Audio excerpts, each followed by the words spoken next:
Hola y una muy cálida bienvenida a una nueva inmersión profunda. Hoy tenemos un tema que realmente me ha dejado pensando muchísimo. Vamos a hablar de cómo la arquitectura, el diseño de nuestros espacios físicos y, bueno, la manera misma en que nos comunicamos pueden ser tan determinantes para la recuperación de un paciente como los medicamentos. Hola, y sí, estoy totalmente de acuerdo. Es un cambio de paradigma gigante. Exacto. Y para nuestra audiencia que sigue estos temas médicos y de diseño, hoy tenemos sobre la mesa un cruce de datos y de estudios clínicos que es, francamente, fascinante. Vamos a integrar el conocimiento de tres frentes muy concretos. Ajá. Primero, tenemos unas estrategias clínicas de comunicación pediátrica de la organización Care Options for Kids. Segundo, revisaremos unos lineamientos súper específicos sobre el sistema táctil de la plataforma clínica Subjetivamente. La tercera fuente, que creo que es la joya de la corona de hoy, es la edición número 21, Sí, la de noviembre de 2024. tal cual, de la revista del Instituto de Pesquisas Hospitalarias, la revista IPH de Brasil, que trae unas investigaciones reveladoras sobre, digamos, cómo se están rediseñando hospitales enteros para cerebros neurodivergentes y cómo se están transformando los pabellones de oncología infantil. Es un nivel de innovación increíble. Nuestra misión en el análisis de hoy es justamente descubrir cómo esa conexión humana y ese diseño espacial transforman por completo la curación, especialmente para pacientes pediátricos y neurodivergentes. Así que, bien, vamos a desempacar esto. Y creo que para desempacarlo bien, tenemos que entender que la medicina tradicional siempre miraba la patología, o sea, el tratamiento biológico y ya. Pero estas fuentes nos obligan a mirar el ecosistema completo del paciente. Abordan esa vulnerabilidad humana que se magnifica muchísimo cuando el entorno físico resulta hostil. 100%. La salud no ocurre en un vacío estéril. Ocurre rodeada de sonidos, de luces, de texturas. Y, bueno, empecemos por la base de esa conexión en el entorno clínico. El artículo de Care Options for Kids detalla 6 estrategias de comunicación para terapeutas. 6 estrategias que parecen sencillas, pero lo cambian todo. Exacto. Hablan, por ejemplo, de dar prioridad absoluta a las señales no verbales. También de usar apoyos visuales, porque a veces las palabras simplemente abruman. Recomiendan apoyarse en tecnología básica, usar lenguaje directo y sencillo. Fomentar un diálogo que sea verdaderamente bidireccional. Y finalmente, usar narrativas o metáforas. Ajá. Y el hilo conductor aquí es que la claridad siempre debe triunfar sobre la complejidad clínica. Totalmente. Y esa prioridad hacia la claridad no verbal es la puerta de entrada para entender el procesamiento sensorial en una clínica. Cuando la gente de Care Options for Kids hace tanto énfasis en comprender sin palabras y en observar la postura de un paciente. O esa mínima vacilación antes de entrar a un cuarto. Exacto. En realidad están hablando de leer el estado del sistema nervioso central frente a ese ecosistema. Si un paciente pediátrico o un paciente neurodivergente está experimentando una sobrecarga sensorial, su capacidad para procesar el lenguaje verbal se desploma. Se apaga, claro. Se apaga.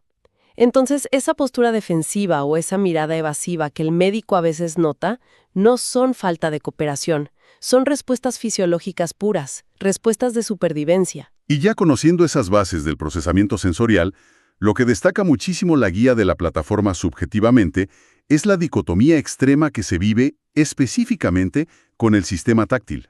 Sí, el sistema táctil es un mundo aparte. No se trata solo de que estas personas sientan diferente, sino que el rango de respuestas fluctúa radicalmente de un extremo al otro. Lo fascinante aquí es cómo los profesionales de la salud deben aprender a, digamos, coreografiar el espacio para dos realidades opuestas al mismo tiempo. A ver, explícanos un poco más de eso. Claro, por un lado tienes la defensividad táctil, la hipersensibilidad. Quienes viven con esto pueden percibir el roce de la etiqueta de una camisa o un toque ligero de una enfermera, casi como una quemadura o una amenaza inminente. Un dolor real. Un dolor real y agudo. Y la paradoja clínica es que para regular esa alarma en su cerebro, muchas veces necesitan presión profunda, un abrazo muy firme o el peso uniforme de un chaleco especializado que active la propiocepción y envíe esa señal de calma. Claro. Contrarrestar el toque ligero con presión. Exacto. Pero por otro lado, la guía nos detalla la hiposensibilidad. En este escenario, el umbral de percepción es tan altísimo que el individuo necesita buscar impactos fuertes constantemente o llevarse objetos a la boca con texturas súper intensas. Solo para sentir algo. Sí, simplemente para que su cerebro registre dónde termina su cuerpo y dónde empieza el mundo exterior. Es como la analogía del control de volumen en un equipo de sonido. Para algunos, el volumen del tacto está al máximo y el roce de una pluma suena como estar junto al parlante de un estadio de rock. Tal cual.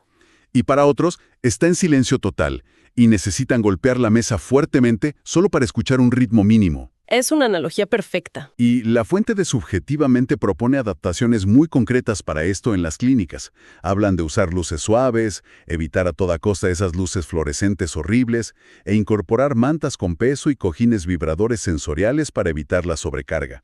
Siempre preguntando las preferencias del paciente. Ajá, la autonomía del paciente es clave ahí. Pero a mí me surge una duda operativa gigante leyendo esto. A ver. Hablamos de incorporar texturas agradables, telas suaves, madera, pero, estamos hablando de entornos de salud. Los hospitales, por pura regulación sanitaria, deben ser casi estériles.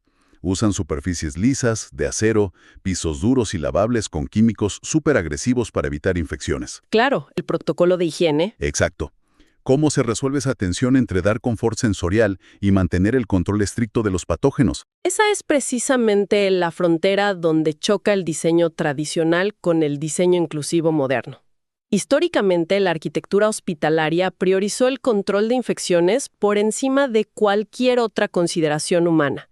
Por eso vemos superficies súper reflectantes, luces blancas industriales y esos pisos de porcelanato que aguantan litros de cloro pero que rebotan el sonido de una forma espantosa. Sí, que escuchas los pasos a 100 metros. Exactamente. Sin embargo, las investigaciones recientes, y esto conecta directamente con el estudio que publicaron en la revista IPH, demuestran que el estrés ambiental prolongado retrasa la curación física y aumenta las complicaciones. O sea, el edificio te está enfermando más. Te mantiene en estado de alerta, lo que dispara el cortisol y frena el sistema inmunológico. Entonces no se trata de abandonar la higiene en absoluto, sino de innovar en los materiales. Claro. Hoy en día existen polímeros de grado médico que tienen acabados mate para no reflejar la luz y cegar al paciente. Hay pisos vinílicos especiales que absorben el impacto acústico y son igual de asépticos que el porcelanato. Y sistemas de iluminación LED que cumplen con los lúmenes exactos para que un cirujano trabaje, pero que pueden cambiar a una temperatura de color cálida en cuanto termine el procedimiento. Y aquí es donde se pone realmente interesante, porque el estudio del Hospital da Criança de Brasilia, que incluye la revista IPH, mapeó exactamente qué detona las crisis en pacientes con trastorno del procesamiento sensorial. Un estudio vital. Abarcaron diagnósticos de autismo, síndrome de Down y TDAH en un grupo de 32 pacientes. Y uno automáticamente pensaría que lo peor de un hospital para estos niños son, no sé, las agujas, las máquinas de resonancia que hacen un ruido ensordecedor o el olor a alcohol. Es lo que viste el sentido común neurotípico, sí. Exacto. Sin embargo, la investigación reveló algo asombroso. Para prácticamente 2/3 de estos pacientes, el 65.63% para ser exactos, el detonante de malestar más severo fue el tacto. ¿El sistema táctil otra vez? Y los ejemplos que da el texto son hiperespecíficos. Niños que entraban en pánico extremo simplemente por tener el pelo mojado estando en la cama del hospital. O por la fricción de la ropa de cama que está súper almidonada. Esas sábanas de hospital que parecen de cartón. Totalmente. Pero el dato que para mí rompe todos los esquemas es el de la pulsera de identificación. Esa simple banda de plástico que te ponen al ingresar. Uf, la pulsera. Resulta que 1 de cada 3 pacientes que reportó crisis táctiles la tuvo exclusivamente por esa pulsera en la muñeca. Es que el detalle de la pulsera es una clase magistral sobre cómo el diseño estandarizado ignora por completo la ergonomía neurodivergente. Pensemos un momento en la anatomía de la muñeca. A ver. Es una zona de altísima movilidad, está llena de terminaciones nerviosas súper superficiales y está constantemente rozando contra la manga de la pijama, contra las sábanas, contra la mesa de comer. Y además siempre está dentro del campo visual del paciente. Claro. La estás viendo todo el tiempo. Exacto. Es un recordatorio táctil y visual constante de que estás enfermo y estás atrapado ahí. Y la solución empírica brillante que encontró el personal de este hospital de Brasilia fue simplemente mover esa pulsera de la muñeca al tobillo. Una cosa de 5 centímetros de plástico. Sí, al tobillo. El tobillo tiene muchísimo menor rango de fricción incidental. A menudo está protegido por un calcetín y queda totalmente fuera del campo visual directo. Ese minúsculo cambio de ubicación, mover un plástico de arriba hacia abajo, redujo drásticamente los niveles de agitación en esos niños. Es verdaderamente alucinante cómo una decisión tan pequeña puede ser la diferencia entre la calma absoluta y una crisis nerviosa total en una sala de pediatría. Y hablando de crisis, hay un concepto brutal que introduce este estudio cuando cruzan los datos de los pacientes que estaban internados frente a los que solo iban a consulta ambulatoria. Sí, el tema del tiempo de exposición. El análisis estadístico arrojó un fenómeno que, digamos, podríamos llamar el multiplicador de la hospitalización. Los niños que estaban internados presentaban entre 5.6 y 6.1 veces más probabilidades de sufrir episodios de desregulación severa por texturas en comparación con los que solo iban un par de horas. 6 veces más probabilidades es muchísimo. Es altísimo. Y la razón de esto es una pérdida absoluta de la soberanía sensorial. ¿Cómo es eso de la soberanía sensorial? O sea, en casa, los cuidadores y los padres construyen un ecosistema seguro para el niño. Compran la ropa sin etiquetas o la cortan, saben qué texturas tolera, cocinan con las consistencias predecibles que no le dan náuseas, tienen el control. Pero al cruzar las puertas de hospitalización, esa burbuja se revienta por completo. Claro, entras al territorio del hospital. Ajá. Y hay una imposición incesante de nuevos estímulos. Las batas rasposas, parches adhesivos médicos arrancando vellitos en la piel, vías intravenosas. Y ni hablemos de la dieta hospitalaria, que introduce temperaturas y consistencias alimenticias impuestas que el cerebro de ese paciente percibe casi como veneno o como una amenaza. Es una invasión ininterrumpida por todos los frentes. Y además del tacto, el estudio destaca una paradoja fascinante con el sonido. Sí, el tema acústico es crítico. Los datos dicen que el 56.25% se incomodaba enormemente con los ruidos ambientales. Pero hay una anécdota en el texto que es la ironía máxima de las buenas intenciones. La de los músicos. Esa misma. Tienes a un equipo médico, enfermeros y doctores con las mejores intenciones del mundo entrando a las habitaciones de los niños cantando o tocando instrumentos musicales para alegrarles el día. Que es una imagen clásica casi de película infantil. Exacto, para subir el ánimo en pediatría. Sin embargo, los datos mostraron que, para el sistema nervioso de un paciente con trastorno del procesamiento sensorial, esto era el equivalente a estar atrapado en la primera fila de un concierto de heavy metal sin tapones para los oídos. ¡Qué fuerte! La sobrecarga acústica y la imprevisibilidad de que alguien entre de golpe haciendo ruido generaba una agitación negativa y picos de estrés enormes en los pacientes. Y esa anécdota ilustra perfectamente el peligro de las suposiciones neurotípicas en los entornos clínicos. Lo que para un cerebro típico es pura alegría, para otro cerebro es una amenaza inminente. Totalmente. Y ocurre exactamente lo mismo con la iluminación y la temperatura. Que también lo midieron en el estudio, claro. Ajá. Más del 65% de estos pacientes preferían entornos con poca iluminación, esa penumbra que calma. Y en cuanto al clima, el estudio notó variaciones súper marcadas dependiendo del diagnóstico específico. Sí, los niños más pequeños eran más sensibles en general, pero había diferencias claras por condición. Así es, los pacientes dentro del espectro autista sufrían desproporcionadamente con el frío, la pasaban muy mal con el aire acondicionado de los hospitales, mientras que aquellos con TDAH reportaban mucha mayor agitación en entornos cálidos.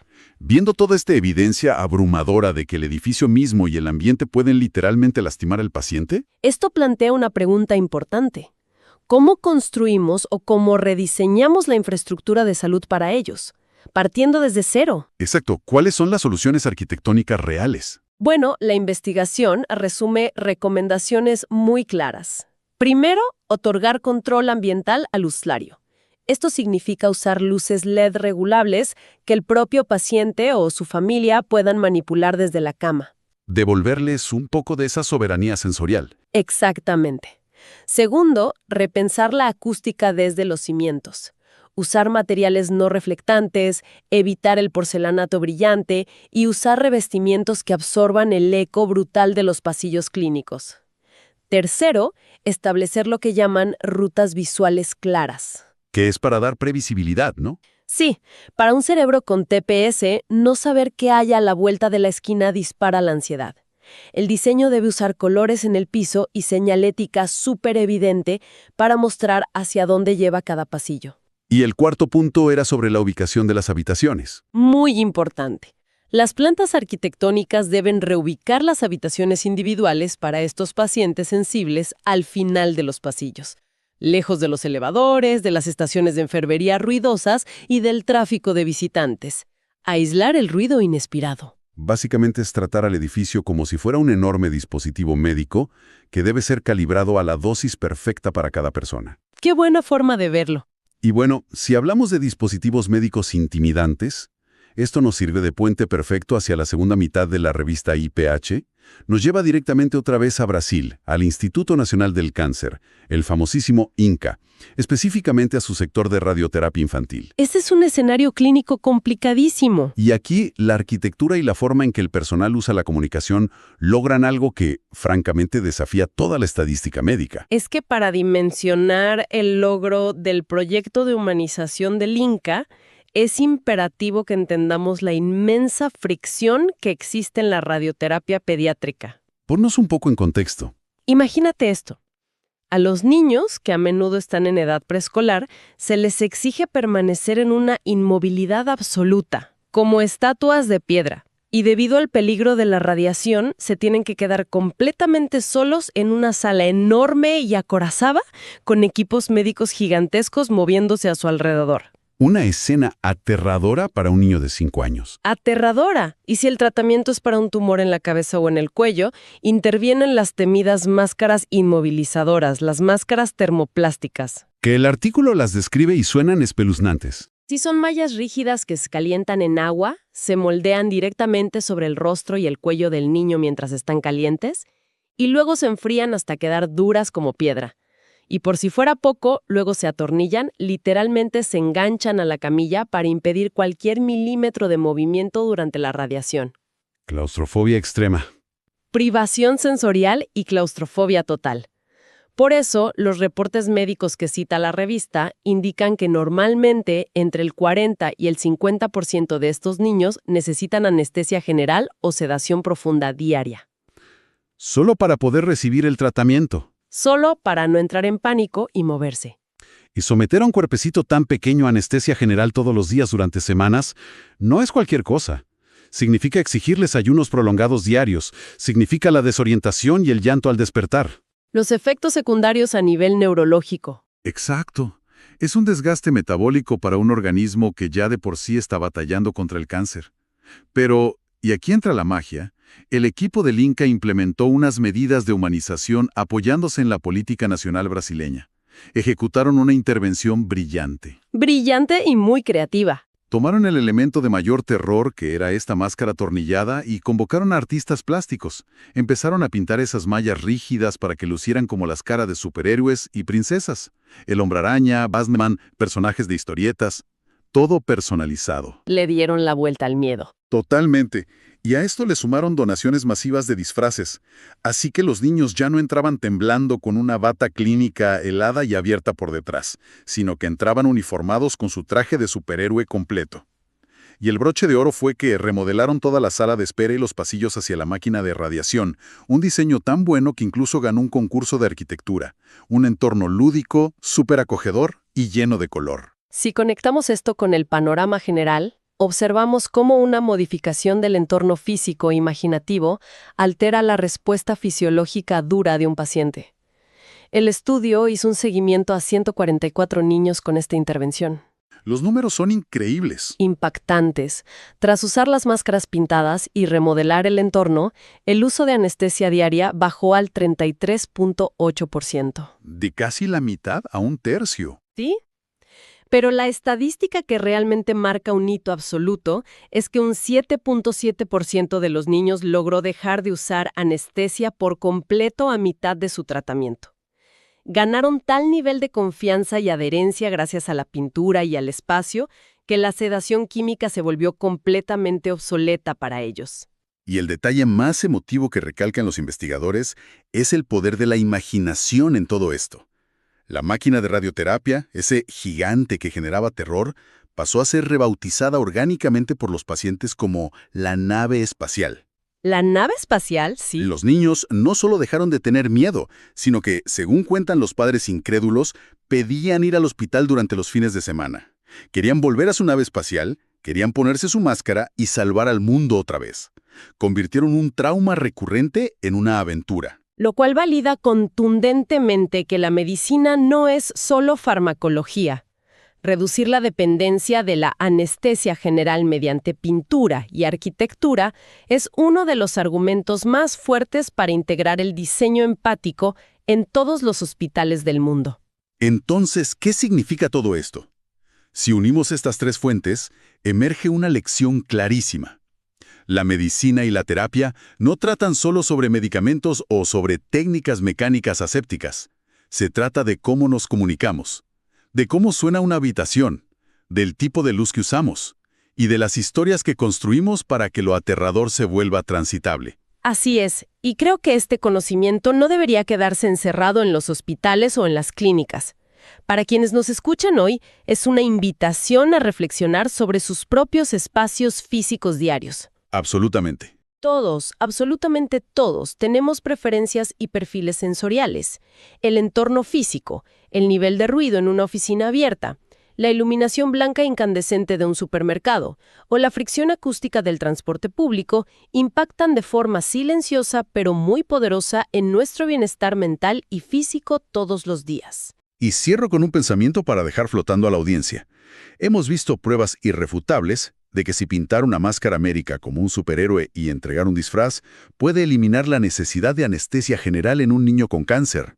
Ajá. Y si simplemente cambiar el tono de una luz LED o mover una banda de plástico de la muñeca al tobillo puede detener una crisis sensorial severa, ¿cuántas estructuras rígidas en nuestro mundo adulto cotidiano, en nuestros cubículos, escuelas o trenes, nos están causando una sobrecarga sensorial silenciosa? Y lo más importante, ¿qué tipo de máscara de superhéroe o ajuste de diseño necesitamos inventar urgentemente para sanar nuestros propios espacios de todos los días? Es una gran pregunta para llevarnos de tarea. Diseñar para calmar el sistema nervioso, no solo para albergar cuerpos. Totalmente de acuerdo. A cada persona que nos dedicó su tiempo y nos prestó sus oídos hoy para desglosar estas ideas, muchísimas gracias. Sigan observando su entorno de cerca y nos encontramos en la próxima Inmersión Profunda. Hasta pronto.